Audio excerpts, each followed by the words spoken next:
삼성, 현대, LG 대단한 건 알겠는데 그 외엔 없잖아요.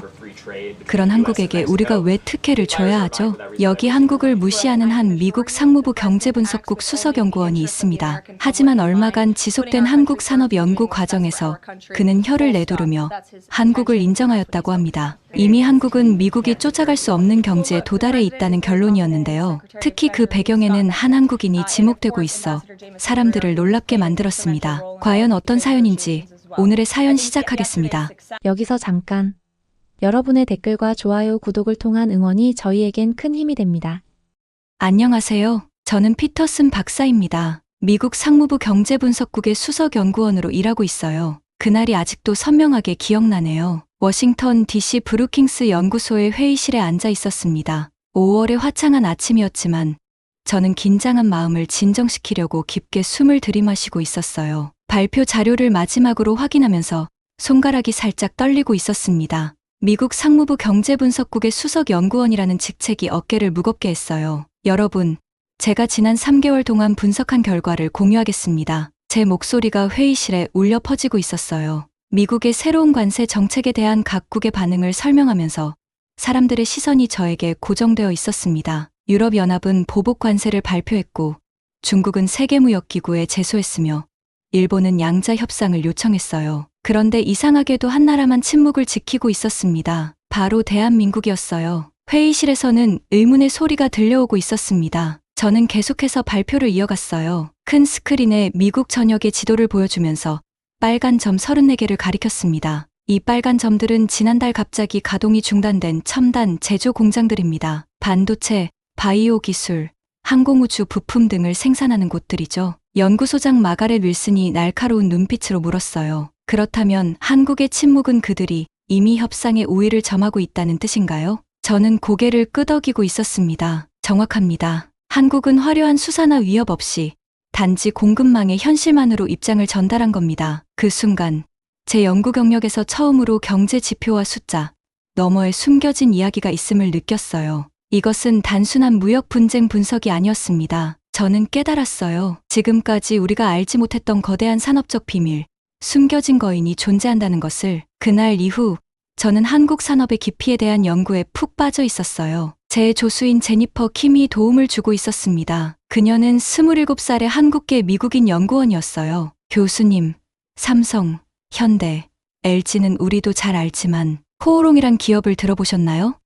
제니퍼가 어느 날 물었어요. 저는 고개를 저으며 대답했습니다. 아니, 처음 듣는 이름인데. 제니퍼의 눈이 반짝이고 있었어요. 코오롱은 한국에서 매우 중요한 기업이에요. 특히 그 창업자인 이원만 회장의 이야기는 정말 놀랍습니다. 제니퍼의 말은 저에게 새로운 모험으로의 첫 번째 부름이었어요. 그날부터 저는 한국이라는 나라의 산업적 힘과 이원만이라는 인물의 이야기를 파헤치기 시작했습니다. 이것은 단순한 경제 연구가 아니었어요. 한국가의 마음과 정신을 이해하는 여정의 시작이었습니다. 제 연구실 창문으로 워싱턴 DC의 해가 저물어가는 모습을 바라보고 있었어요. 마음속으로는 이 연구가 제 경력에서 가장 중요한 전환점이 될 것이라고 느끼고 있었습니다. 그리고 그것은 단순한 보고서가 아니라 세계 경제에 숨겨진 진실을 밝히는 여정이 될 것이라고 생각하고 있었어요. 저는 조용히 다짐했습니다. 이 숨겨진 거인의 이야기를 세상에 제대로 전하겠다고요. 그리고 그 과정에서 저 자신도 변화하게 될 것이라는 예감이 들고 있었습니다.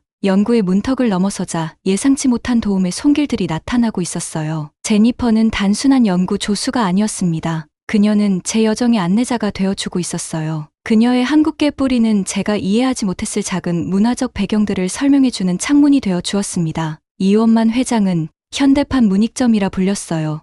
제니퍼가 설명하고 있었습니다. 저는 고개를 갸웃거리며 물었어요. 문익점이 누구인가요? 제니퍼는 미소를 지으며 대답했습니다. 14세기 고려 시대의 인물이에요. 목숨을 걸고 중국에서 목화씨를 몰래 가져와 한국에 전파한 사람이죠. 이원만 회장도 비슷해요. 그는 1933년 일본 오사카로 건너가 사업 경험을 쌓고 나일론 기술을 한국에 들여왔어요. 제니퍼는 이원만 회장에 대한 자료를 펼쳐 보여주고 있었습니다. 노란빛 바랜 신문 기사와 흑백 사진들이 책상 위에 놓여 있었어요. 거기에는 일본으로 건너가 사업을 시작한 젊은 청년의 이야기가 담겨 있었습니다. 한국 전쟁 후 폐허가 된 조국의 나일론 기술을 들여온 용감한 기업가의 모습이 그려져 있었어요. 무려 13번의 실패 끝에 14번째 시도에서 마침내 스트레치 나일론사 생산에 성공한 그의 끈기에 저는 감동받고 있었습니다. 그는 단순히 기업을 세운 것이 아니라 한국 산업화의 초석을 놓은 거예요. 제니퍼가 말하는 동안 그녀의 눈빛이 자랑스러움으로 빛나고 있었어요. 저는 새로운 세계로 들어서고 있었습니다.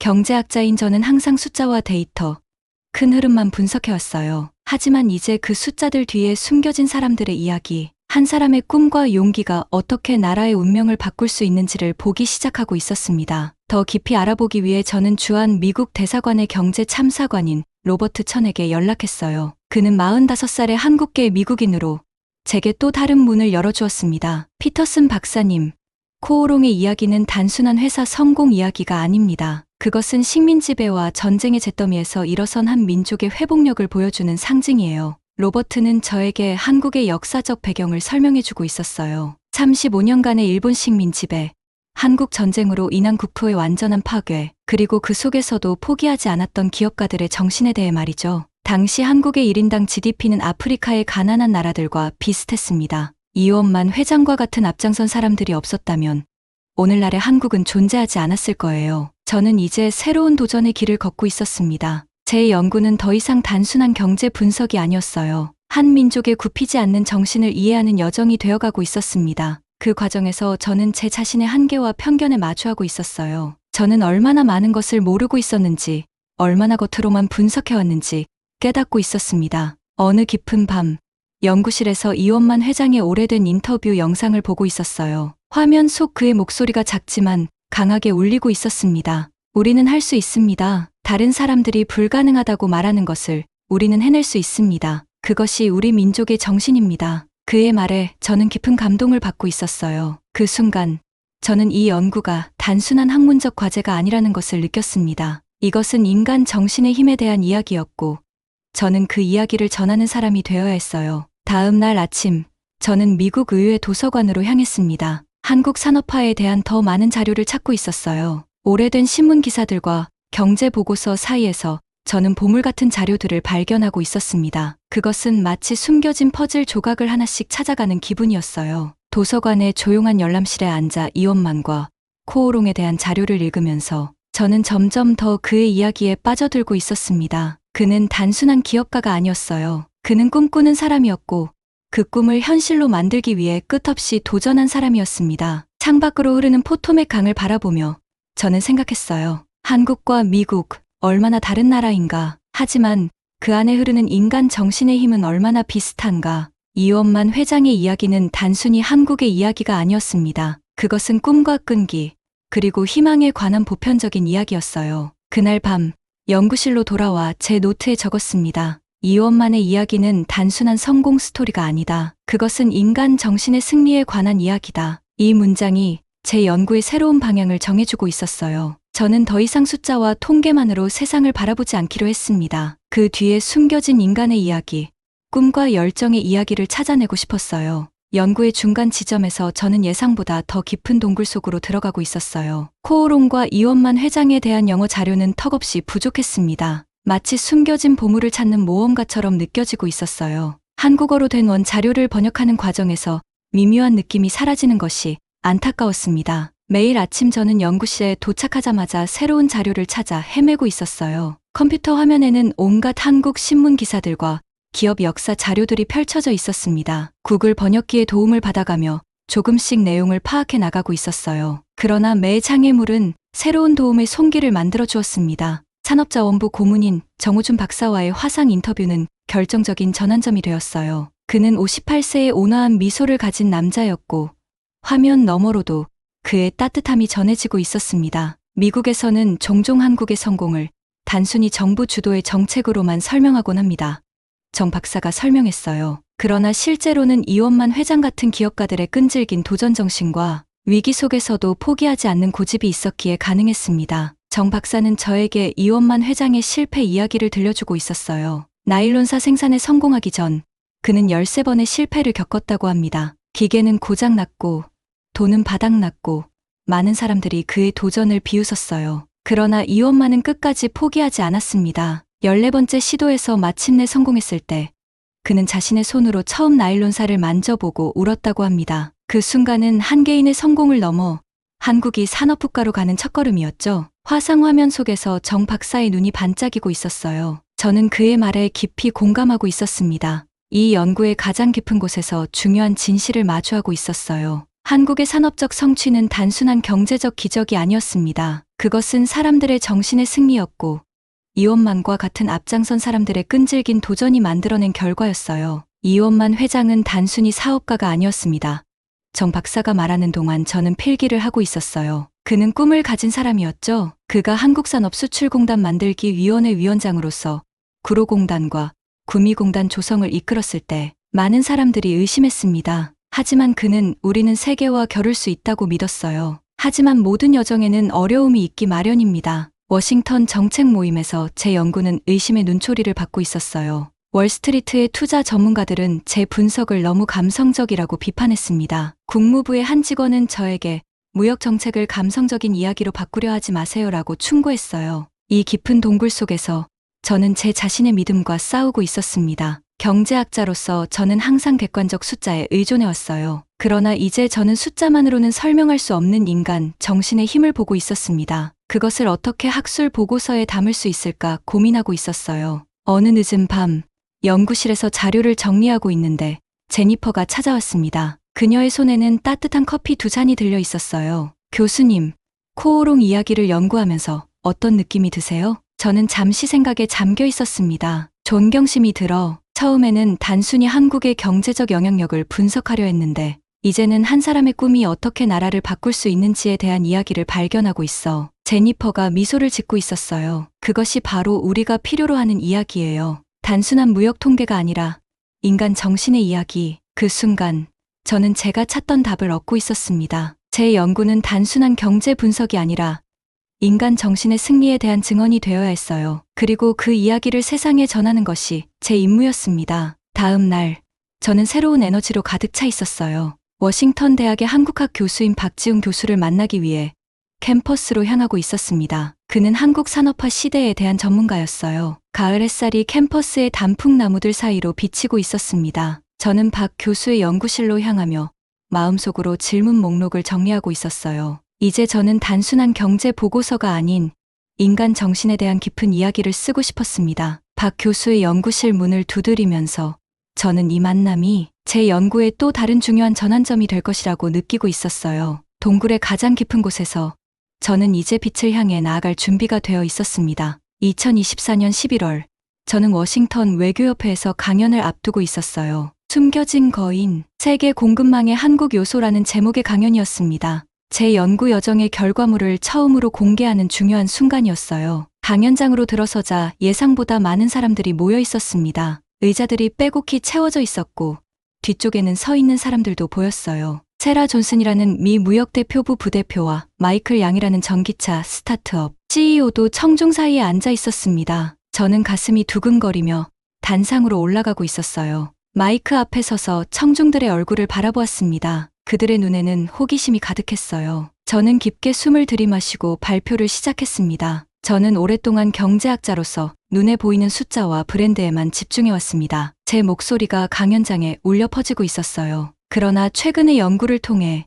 세계 경제의 안정성은 표면 아래 깊숙이 연결된 공급망에 달려있다는 것을 깨달았습니다. 그리고 그 핵심에는 종종 한국의 기술과 소재가 숨어 있었어요. 큰 스크린에 코오롱 창업자 이원만 회장의 사진을 띄웠습니다. 흑백 사진 속 단단한 표정의 남자는 마치 시대를 뛰어넘는 의지의 상징처럼 보이고 있었어요. 이분은 한국 현대 산업의 기초를 닦은 인물 중 한 분입니다. 그는 일본에서 사업 경험을 쌓고 그 지식을 고국에 가져와 적용했습니다. 당시로서는 상상하기 어려운 도전이었죠. 저는 이원만 회장의 이야기를 들려주고 있었어요. 13번의 실패 끝에 14번째 시도에서 나일론사 생산에 성공한 이야기, 한국산업수출공단을 세워 한국의 수출 기반을 마련한 이야기, 그리고 그의 꿈이 어떻게 오늘날 세계 공급망의 중심 부분이 되었는지를 설명했습니다. 이원만 회장은 우리도 할 수 있다는 믿음을 한국인들에게 심어주었습니다. 그리고 오늘날 그 믿음은 현실이 되었어요. 한국의 산업 소재와 부품은 전 세계 첨단 제품의 핵심 요소가 되었고 우리의 일상생활에 깊숙이 스며들어 있습니다. 청중들은 경청하고 있었고 몇몇은 열심히 메모를 하고 있었어요. 제 말 한마디 한마디가 그들에게 새로운 시각을 제공하고 있다는 느낌이 들었습니다. 강연을 마친 후 여러 사람들이 질문을 하며 다가왔어요. 그중 마이클 양이 저에게 특별히 인상적인 말을 남겼습니다. 저는 미국에서 태어난 한국계 2세로 코오롱이라는 이름은 들어봤지만 이원만 회장의 이야기는 자세히 몰랐습니다. 오늘 강연을 통해 제 뿌리에 대해 더 깊이 생각하게 되었어요. 감사합니다. 그의 눈에는 감동의 빛이 어려 있었어요. 저는 그 순간 제 연구가 단순한 경제 분석을 넘어 사람들의 마음을 움직이고 있다는 것을 느꼈습니다. 세라 존슨도 저에게 다가와 인상적인 말을 했어요. 피터슨 박사님의 연구는 우리가 미국의 무역 정책을 다시 생각해봐야 할 필요성을 알려줍니다. 우리는 겉으로 보이는 브랜드가 아닌 실제 공급망의 구조를 이해하는 정책이 필요해요. 저는 제 여정에 보상을 받고 있었습니다. 제가 발견한 진실이 사람들의 마음을 움직이고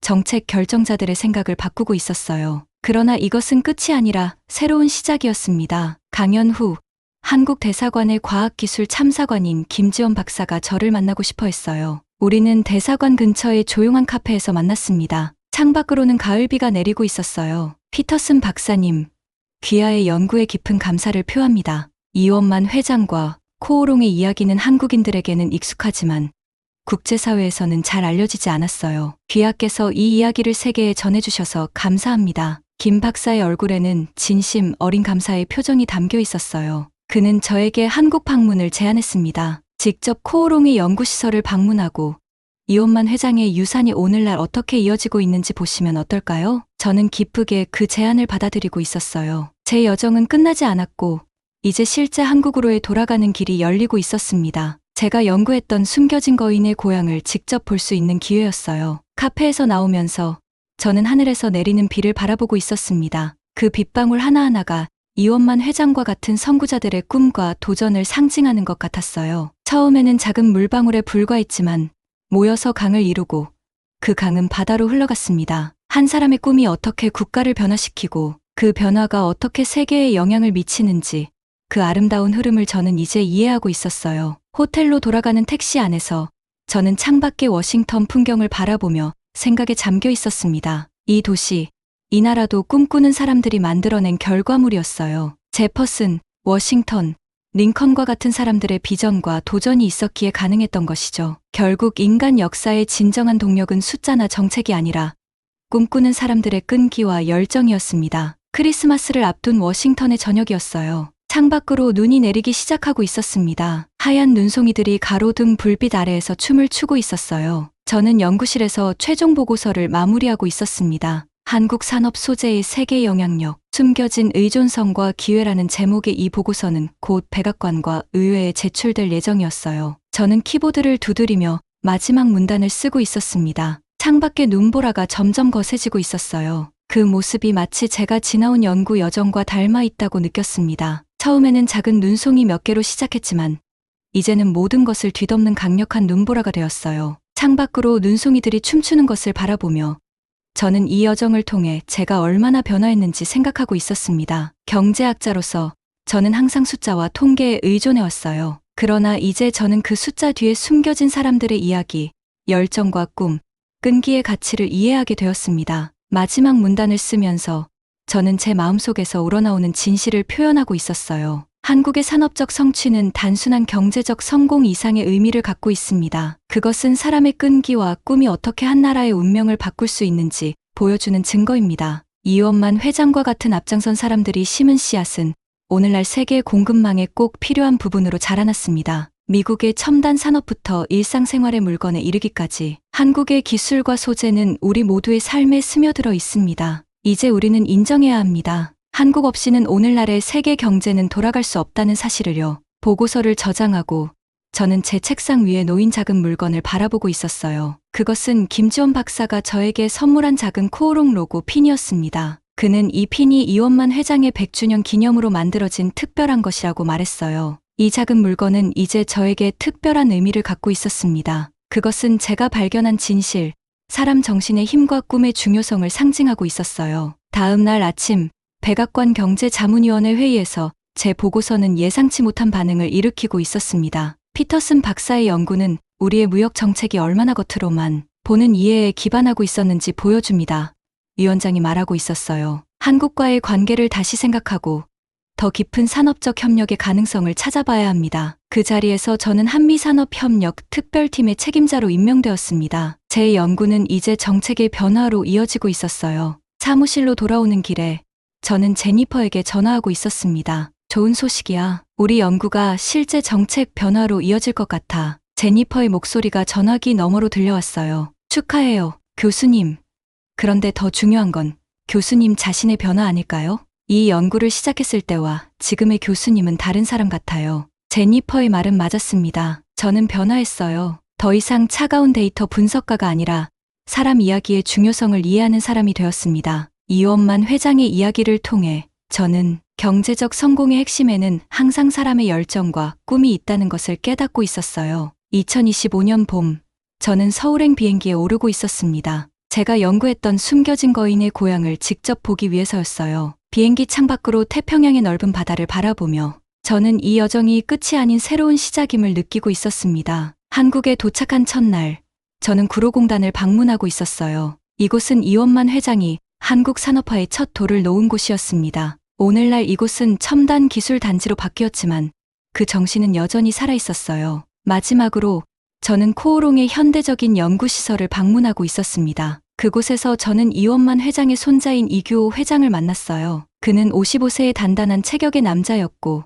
할아버지를 닮은 눈빛을 가지고 있었습니다. 할아버지는 항상 말씀하셨어요. 불가능해 보이는 일도 끝까지 포기하지 않으면 이루어진다고. 그것이 우리 회사의 DNA입니다. 저는 그에게 제 보고서 사본을 건네고 있었어요. 당신 할아버지의 이야기가 미국의 정책 변화에 영향을 미쳤습니다. 그리고 저라는 한 경제학자의 삶도 변화시켰어요. 서울의 하늘을 바라보며 저는 깨닫고 있었습니다. 진정한 영웅의 여정은 단순히 위대한 발견을 하는 것이 아니라 그 발견을 통해 자신이 변화하고 그 변화를 세상과 나누는 것이라고요. 제가 발견한 숨겨진 거인은 이제 더 이상 숨겨져 있지 않았습니다. 그리고 이원만 회장의 정신은 제 안에서도, 제가 쓴 보고서 속에서도, 그리고 이제 바뀌게 될 정책 속에서도 살아 숨쉬고 있었어요. 서울 시내를 걸으며 저는 주변의 모든 것을 새롭게 보고 있었습니다. 길가에 늘어선 건물들, 사람들이 들고 다니는 전자제품들, 도로 위를 달리는 자동차들, 이 모든 것들이 이원만 회장과 같은 꿈꾸는 사람들의 끈기와 도전 없이는 존재하지 않았을 것이라고 생각하고 있었어요. 저는 한국에서의 마지막 날,